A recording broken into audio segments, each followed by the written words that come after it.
안녕하십니까. 금산동 K&A 공부방 동화쌤입니다.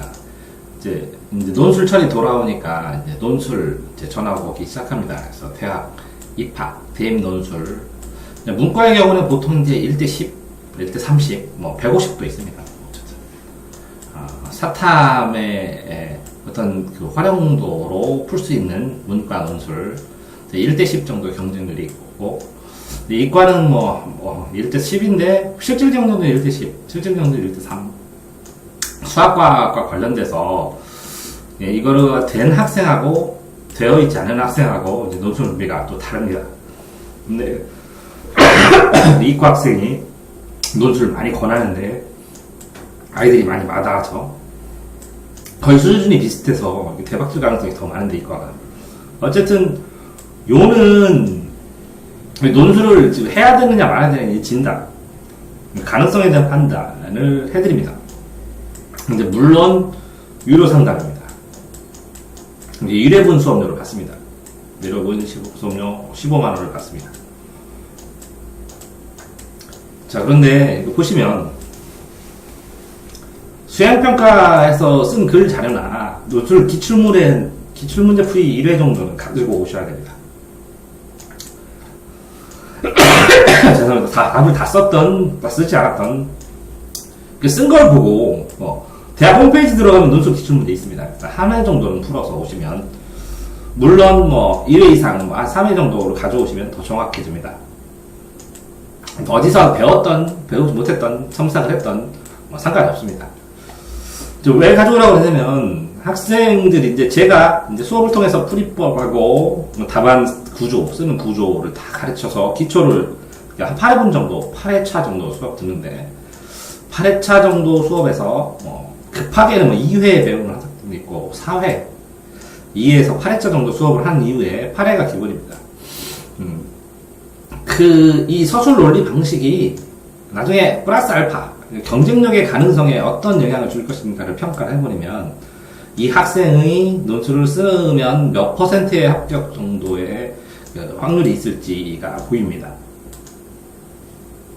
그래서 이제 수업을 할 때요, 그럼 확률을 봐서 이전에는 붙을 만한 50% 이상, 내가 가르쳤을 때 50% 이상 가능성이 안 되는 안 가르쳤었는데, 가끔가다 한 30%, 20% 받았는데 이제 대박치고 붙는 애들이 자꾸 생겨서 좀 미안하더라고요.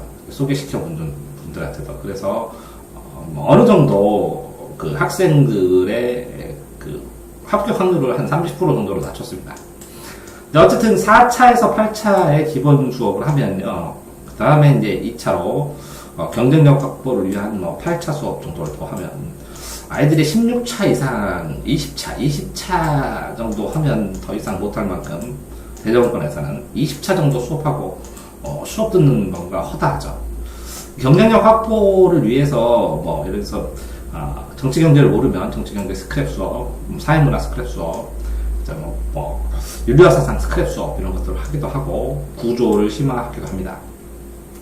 저 같은 경우는 수업을 4차, 8차는 기본 이론도 수업도 하지만 1대1로 아이가 쓴 거를 바탕으로 아이들이 쓴 글을 교재로 해서 수업을 합니다. 첨삭을 해가면서 그걸 재구성하고 이 재구성하면서 이론을 가르치고 그러죠. 정말 이렇게 논술 수업을 하면 가끔 30% 이하 되는 애가 1대30이라고 치면 3%인데 30% 정도 잡으면 굉장히 높게 잡았죠. 근데 돈을 내는 부모님 입장에서는 반절도 안 되냐고 합격 가능성. 이게 현실에서는 이렇게 3%밖에 안 되거든요. 3%. 이제 30% 정도가 되면 수업을 합니다. 그래서 국어 독해 30%도 안 되는데 도저히 돈 받았고 수업을 할 수가 없더라고요. 어쨌든 이 논술을 떨어지더라도 국어의 독해가 늘어서 구조 독해가 늘어서 국어 점수가 5점에서 10점 향상되는 학생들도 많습니다. 그래서 국어의 중요성이 늘어서 논술을 해도 이제 손해가 나지 않을 거라고 생각이 되고요. 나중에 대학 가서 비제로 맞을 거 빗불 맞을 수 있는 그 정도까지는 가르칩니다. 논술에서. 이제 어쨌든 결정을 해야죠. 논술을 해야 될지 말할지. 이때 논술뿐만 아니라 이제 국어 오답 정리 수업까지 같이 해야 논술을 받아주는 학생도 있습니다. 30% 이하하면 30% 정도 때 되면 이 논술만 하는 게 의미가 없다고 생각해서 국어 수업도 같이 합니다. 선택할 여지가 없는 경우가 있어요. 논술 외에는 내가 방법이 없다. 그럴 경우에는 오히려 이런 애들이 대박이 많이 나죠.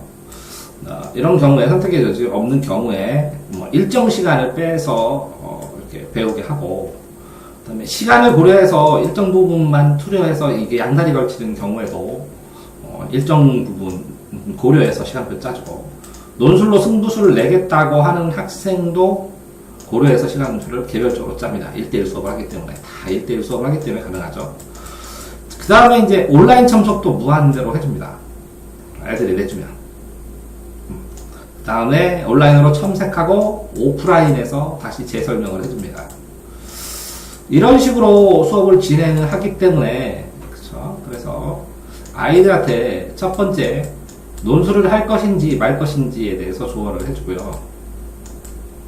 논술을 할 것인지 말 것인지, 이게 할 것인지 말 것인지. 그 다음에 2번으로는 얘가 논술을 하면 가능성이 몇 프로인지를 설명을 해주고, 퍼센트로. 세 번째, 얘가 논술을 했을 때 그래서 얼마의 시간이 투자가 필요한지, 시간을 명확하게 얘기를 해줍니다. 그래서 4번, 그래서 이 학생이 늘 때 몇 회차의 시간, 몇 회차의 수업이 필요한지를 명확하게 얘기를 해줍니다. 그래서 요 전체를 분석을 하는데 뭐 어쨌든 1시간 정도 그 상담을 통해서 보면 대략적으로 잡히거든요. 그러면 한 5분, 10분 아이 거 보면서 즉각적으로 나오는 자료들을 추합해서 그 부모님한테 말씀을 드립니다. 얘가 논술을 할 때 하자. 그런데 가능성이 몇 프로다. 그런데 얘가 일주일에 주당 몇 시간이 필요하고 총 몇 회 수업을 해야 된다. 라는 게 보입니다. 그래서 그거를 조언을 드리고 돌아가셔서 결정을 하도록 하고 있습니다. 그 과정 속에서 아까 말씀드린 것처럼 이렇게 가능성이 몇 프로니까 플러스 알파로 국어를 하자. 가능성이 몇 프로인데 현재 선택의 여지가 없으니까 이걸 할 때 이만큼 시간을 투자할 수 있으면 이만큼 시간을 하자. 근데 만약에 떨어질 걸 예상을 해서 며칠 차에 수업을 할 때 플러스 어떤 시스템을 같이 전하자. 이렇게 해서 학생마다 1대1로 논술도 논술 시간표나 공부의 흐름, 시스템, 그러니까 단계, 절차 이런 거를 짜야 되지 않을까 생각을 합니다. 그래서 그게 가상으로 짜준 논술 흐름이나 시간표가 학생의 입시 전체에서 무리가 없을 때 시행하시는 것이 맞다고 생각합니다. 그래서 상담을 유료 상담을 하고 전화가 자꾸 오는 것 같아서 일부러 논술 도전해야 되는가에 대한 유료 상담을 공지를 올려드리는 겁니다. 수고하셨습니다.